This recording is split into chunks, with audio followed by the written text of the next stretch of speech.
Om Shanti. Good morning. साकार मुरली 7 मई 2021। बाबा का मीठा मीठा पत्र हम मीठे मीठे बच्चों के मीठे मंथन के लिए। मंथन शुरू करने से पहले प्यार के सागर शिव बाबा का वरदानी हाथ अपने सिर के ऊपर महसूस करते हैं और उनकी प्रेम भरी किरणों के नीचे बैठ जाते हैं। महसूस करें, मैं प्रेम स्वरूप आत्मा हूं,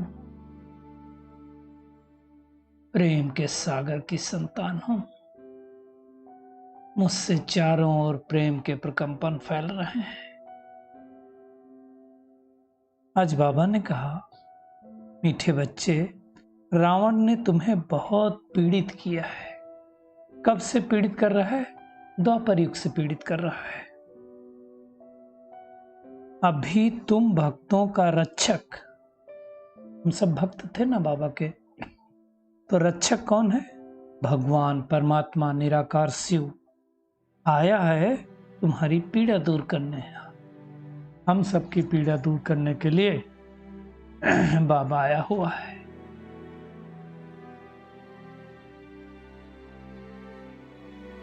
आज का प्रश्न है, सपूत बच्चों की मुख्य 2 निशानियां सुनाओ।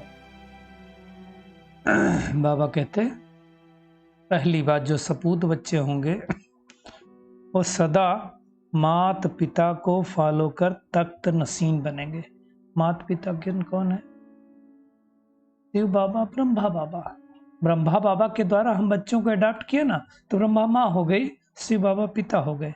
दूसरी रीत से अगर देखें तो मम्मा और बाबा। तो बाबा कहते हैं दोनों को फॉलो कर तख्त नसीन बनेंगे, खूब पुरुषार्थ में लगे रहेंगे।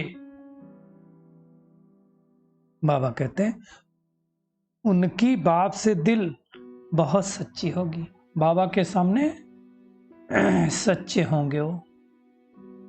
सच्ची दिल वाले सदा श्रीमत पर चलेंगे। इंपॉर्टेंट बात है। बाबा ने जो श्रीमत दी अमृत वेला से लगाकर सोने तक, उस पर चलेंगे। अगर अंदर में सच्चाई नहीं तो याद में रह नहीं सकते।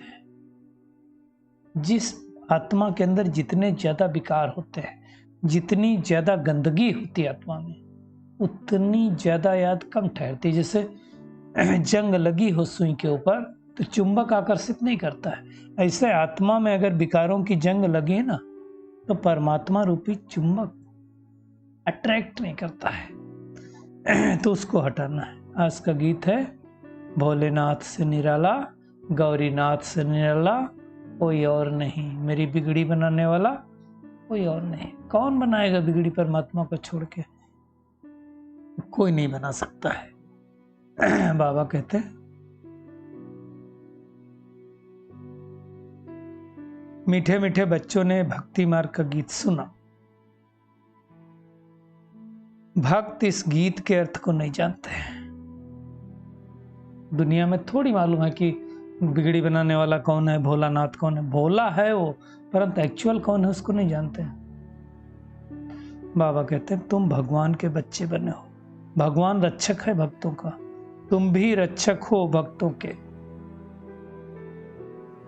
भक्तों को परमात्मा का परिचय देते हैं तो रक्षक हो गए ना। बाबा कहते हैं भक्तों की रक्षा करते हो। कौन सी आफत है भक्तों के ऊपर जो भगवान को बुलाते हैं रक्षा करने के लिए? बहुत दुख है। किसका दुख है? रावण का बहुत दुख है। रावण संप्रदाय बहुत पीड़ित है दुखों से। तो भोलेनाथ को याद करते हैं कि आओ हमको सुख में लेके जाओ।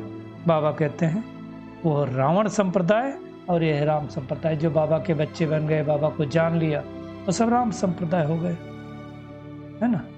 दुनिया में बाबा कहते भक्तों को भी नहीं पता कि हमारा रक्षक कौन। गाते हैं भोलानाथ रक्षक है, बस गाते रहते हैं बम बम भोले भर दे मेरी झोली। जानते नहीं क्या रक्षा करते हैं। भोलानाथ शिव बाबा ही बिगड़ी बनाने वाला है। दुनिया में पता ही नहीं भगवान किसको कहा जाता है ना। कब आकर के भगवान सृष्टि के आदि मध्य अंत का ज्ञान देते हैं, कुछ भी पता नहीं है ना। बाबा कहते हैं ना भगवान को जानते न रचना को जानते हैं। अब तुम बच्चे जान गए हो। बाबा कहते हैं एक तरफ वो और दूसरी तरफ तुम बच्चे हो जिनको दिव्य दृष्टि मिली। दिव्य दृष्टि अर्थात ज्ञान रूपी तीसरे नेत्र से हमने स्वयं को भी जाना और बाबा को भी जाना। उससे ही जाना ना, और तो कोई तरीका था नहीं जानने का।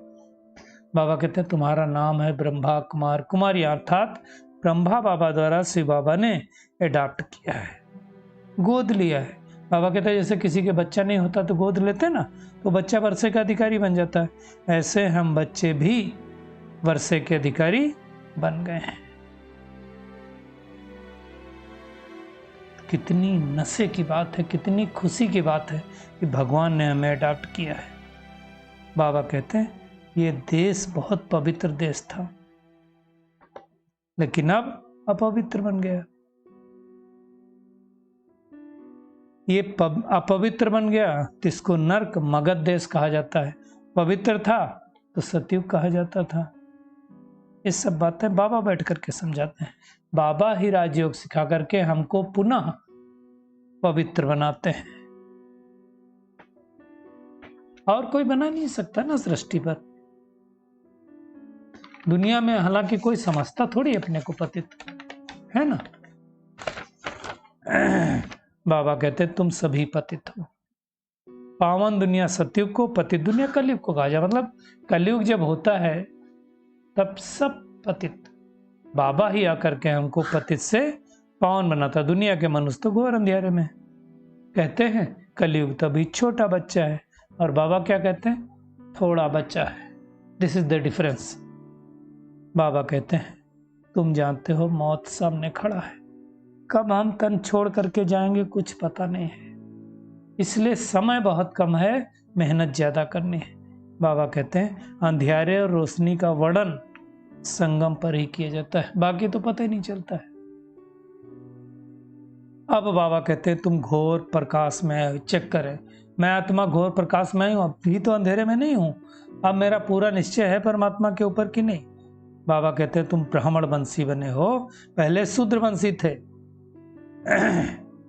तुम सर्वोत्तम ब्राह्मण कुल के हो, ऊंच से ऊंच ईश्वरीय कुल है ना, ये सबसे ऊंचे। तो कितनी नशे की बात है। बाबा कहते हैं कोई आए तो उनको पूछो तुम किसके पास आए हो, तो कहते हैं बाप के पास। बाप दो, एक लौकिक दूसरा परलौकिक, सभी शालिग्रामों का बाप एक शिव है। इन बातों को अच्छी तरह से समझना है। बाबा कहते हैं तुम्हारे संस्कार आत्मा में ही संस्कार होते ना, तमो प्रधान हो गए। अब बाबा की याद के द्वारा उनको सतो प्रधान बनाना है, तब कायाकल्प तरु होगी ना, ऐसे तो बनेगी नहीं। वहाँ तो आयु भी बड़ी होती, यहाँ तो आयु भी बहुत छोटी होती। छोटी आयु में बाबा कहते हैं काले मृत्यु हो जाती है ना। वहाँ समय पर शरीर छोड़ते हैं, जब शरीर बूढ़ा होता है तो छोड़ते हैं, ये छोड़ के दूसरे को लेना है। शरीर छोड़ते समय बाजे भी बजते हैं, वहाँ खुशी की बात होती ना, वो दुख नहीं होता है कोई। आज भी कोई 100 साल के ऊपर शरीर छोड़ता है, यहाँ भी बाजे बजाते हैं। ये परंपरा वहीं से चली आई है। बाबा कहते हैं जैसे जन्म के समय बाजे बजते हैं, वैसे मृत्यु के भी समय बजते हैं। वहाँ कोई रोने की दरकार नहीं। बाबा कहते तुम ही भ्रमरिया हो, है ना, जो भू भू करके अनेक आत्माओं को बाबा का बनाते हो। भ्रमरी का दृष्टांत, कछुए का दृष्टांत, सर्प का, ये सब यहीं की बात है। बाबा कहते हैं ऐसे भी मनुष्य हैं जो राम को कृष्ण को भगवान समझते हैं, फिर कहते हैं वो सर्वव्यापी हैं। तो ये बहुत अनेक लोग हैं जो बोलेंगे श्री कृष्ण ही कृष्ण दिखाई देता, राम ही राम दिखाई देता, राधे राधे दिखाई देता है ना। लेकिन बेहद का बाप शिव बाबा है, जो ब्रह्मा द्वारा आकर के सृष्टि की स्थापना करते। नई दुनिया गाते भी है ब्रह्मा द्वारा स्थापना हुई, लेकिन कैसे हुई ये नहीं मालूम। बाबा कहते हैं अंडरलाइन करना, जब तक तुम ब्राह्मण ब्रह्मा की मुख वंशावली नहीं बने हो तब तक दादे से वर्षा नहीं ले सकते। वर्षा लेने के लिए हमको ये राजयोग सीखना है, बाबा से संबंध जोड़ना है और बाबा को याद करना है, तब मिलेगा। स्वर्गवासी थे, अब हम नरकवासी बने। अब फिर प्रजापिता ब्रह्मा द्वारा स्वर्ग की स्थापना हो रही है। कितना सहज है। ब्रह्मा बाबा भी कहते हैं कि मेरे में भी ज्ञान नहीं था, विष्णु का पुजारी था मैं, अब ये ज्ञान मिला है तो फिर से पुजारी से पूज्य बन रहे हैं। तो बाबा कहते तुम बच्चों को अंदर में कितनी खुशी होनी चाहिए कि भगवान ने हमें अडॉप्ट किया है। इससे बड़े नशे की बात क्या हो सकती है। उस भगवान ने जो लिबरेटर है, हमें दुखों से लिबरेट करता, उसने हमें अडॉप्ट किया है ना। दुनिया में सोचते हैं कि रावण राज्य था, वहां रावण को जलाते हैं, हाँ, जला करके फिर कहते सोने की लंका लूटने जाते हैं। दुनिया में कुछ भी पता नहीं कि रावण कौन था, क्या था। समझते हैं राम की सीता चुराई गई। बाबा कहते तुम सब सीताएं हो, रावण की जेल में फंसे हो।